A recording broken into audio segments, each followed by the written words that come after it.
Bismillahirrahmanirrahim. Alhamdulillahirabbil alamin wa bihi nasta'in ala umurid dunya waddin.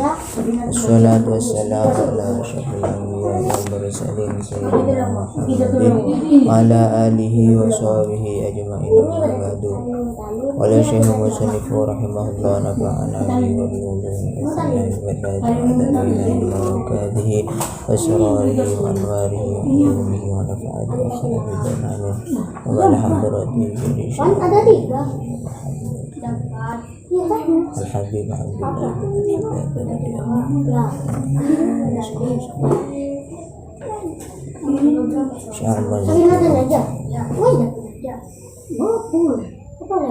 Sya'ulillah lahumul Fatihah.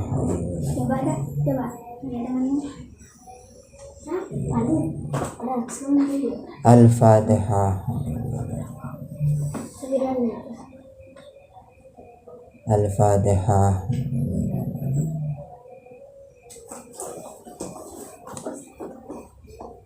Wakadzalika, dan demikian juga, maksudnya wajib mempelajari ilmu fi sairil ahlaki,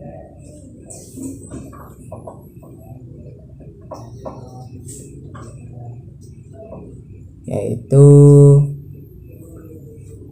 tentang ilmu akhlak. Nahwul judi seperti sifat baik, wal buhli seperti sifat jelek yaitu pelit, wal buhli, wal jubni pengecut, wal jur'ati pemberani, watakaburi dan sifat sombong dan lain-lain. Kalau kemarin kita membahas tentang pentingnya ilmu hal.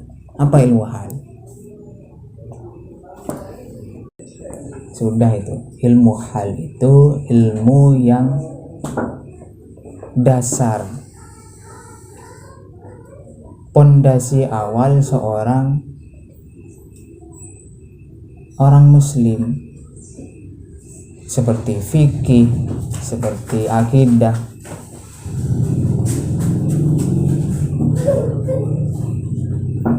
Fikih itu ya tentang syariat, kayak bagaimana cara sholat, bagaimana cara wudhu, itu penting, ilmu dasar. Penting juga akidah, sifat Allah bagaimana, ya kita mempelajari itu di kitab Aqidatul Awam. Terus fikihnya pakai Safinatun Najah, gitu ya. Kemarin kita belajar tentang ilmu hal. Nah, sekarang ilmu praktek. Apa akhlak?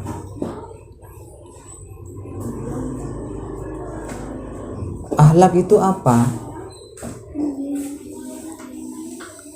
Akhlak itu berasal dari kata hulukun, yaitu tercipta,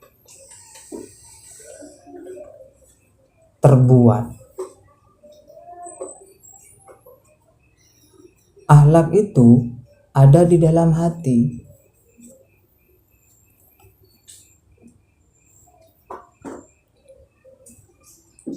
Tapi dilaksanakan dengan aktivitas badan, gerak tubuh.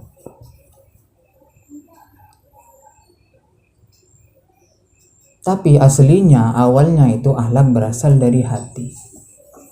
Makanya akhlak itu ada 2, akhlak mahmudah dan akhlak mazmumah.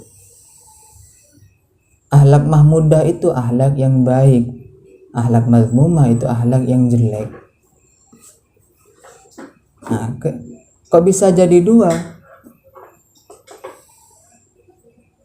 Ya karena di dunia ini mentak baik ya coba,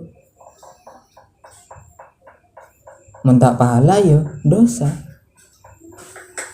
mentak surga ya neraka. Kan gitu kan? Iya. Terserah kita pilih yang mana.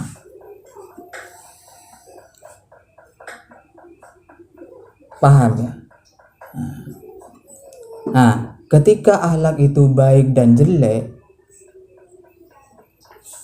itu berasal dari hatinya. Hatinya ini jelek apa baik, itu tergantung hatinya. Karena akhlak ini di dalam hati ini tak bisa congo-coen, tidak bisa menipu, tidak bisa membujuk Allah. Kalau tingkah laku bisa membujuk orang lain. Contoh, kita sopan kepada orang tua, tapi di hatinya terus apa? Terus sesuatu yang keinginannya diwujudkan oleh orang tuanya. Meskipun hormat kepada orang tua itu wajib, tapi kalau di hatinya terus sesuatu bukan karena Allah, itu jelek. Sebenarnya remah hormat kepada orang tua, hormat kepada guru, bahkan kepada teman, lillahi ta'ala, karena Allah.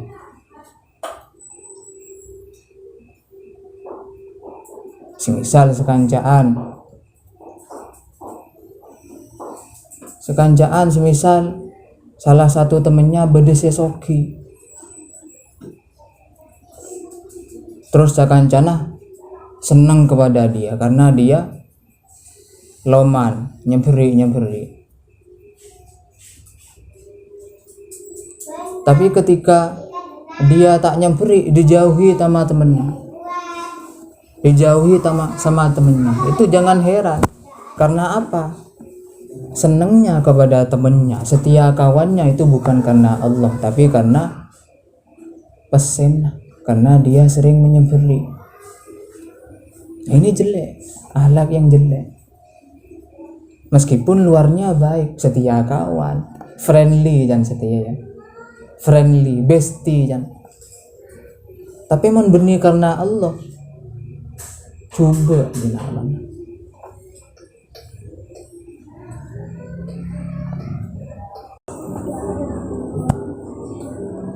Wala yumkinu, dan juga tidak mungkin at-taharruzu, ialah terhindar anha dari sifat itu, sifat jelek, illa bi ilmiha, kecuali dengan ilmu. Nah, setelah kita tahu akhlak orang berdua, berdese mapan, berdese coba,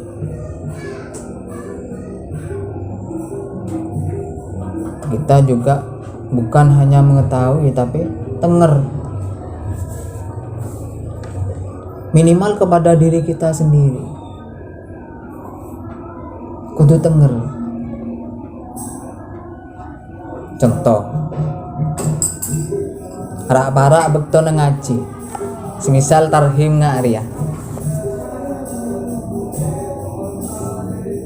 atau kiroah lah sebelum tarhim, kiroah rak-parak bekto ngaji. Terus nomoro rasa malas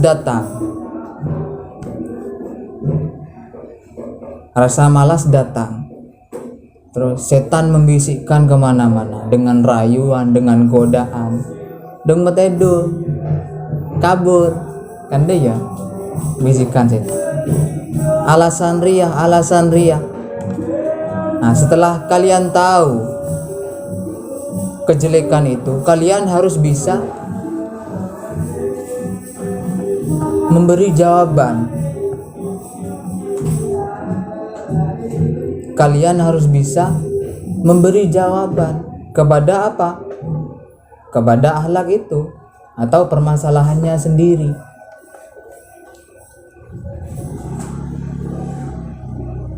Apa semisal ketika itu rasa males itu? Pertama, yakini bahwa yang saya lakukan ini diridhoi oleh Allah.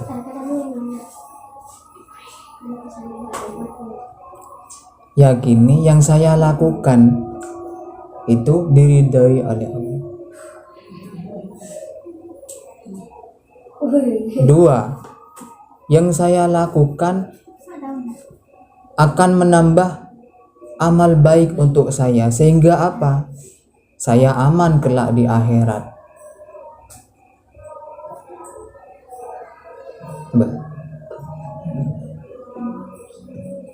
3. Yang saya lakukan akan bermanfaat untuk saya di masa yang akan datang, lebih-lebih ketika kelak di akhirat.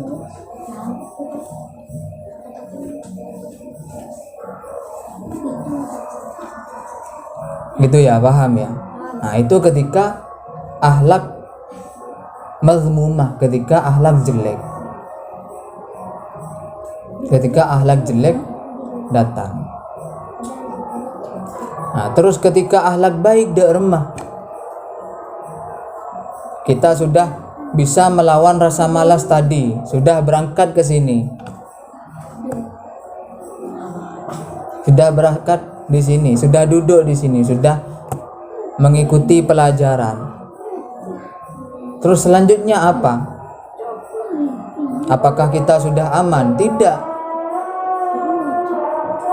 Ketika kita dalam kondisi baik, kita juga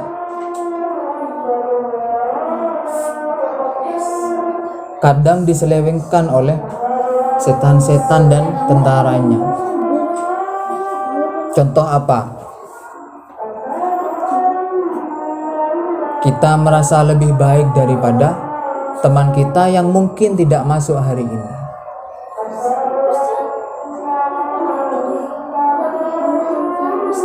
Kayak siapa? Adam.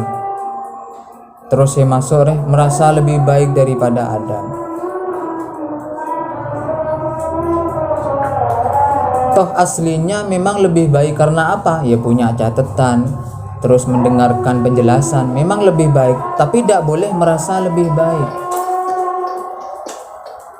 Nah, merasa lebih baik itu kan ada di dalam hati, ya akhlak itu tadi. 1. 2. Ragu kepada amal baik yang kita lakukan. Kedengaki. Ragu kepada amal baik yang kita lakukan. Di sini mana?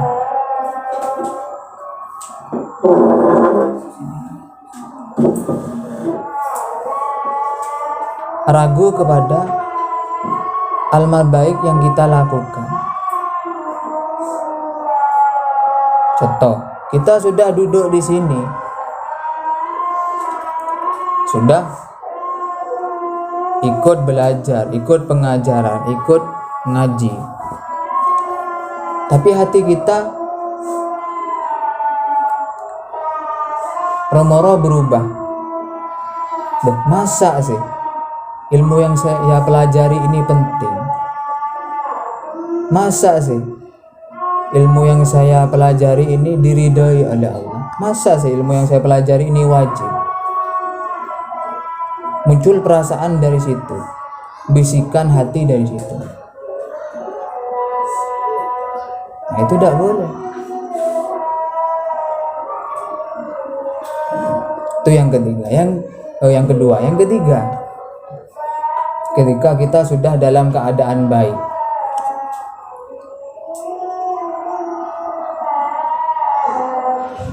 kita gampang puas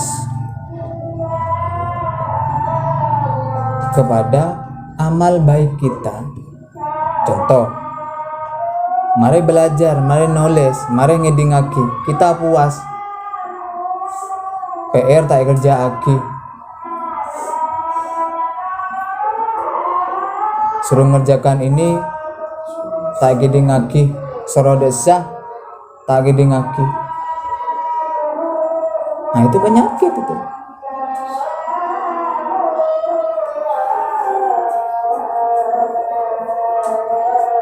Itu penyakit itu. Nah, yang tahu itu ya kita sendiri. Karena kan yang punya hati kan kita sendiri. Makanya di situ apa? Kondisi asli seseorang kepada Allah Subhanahu wa taala.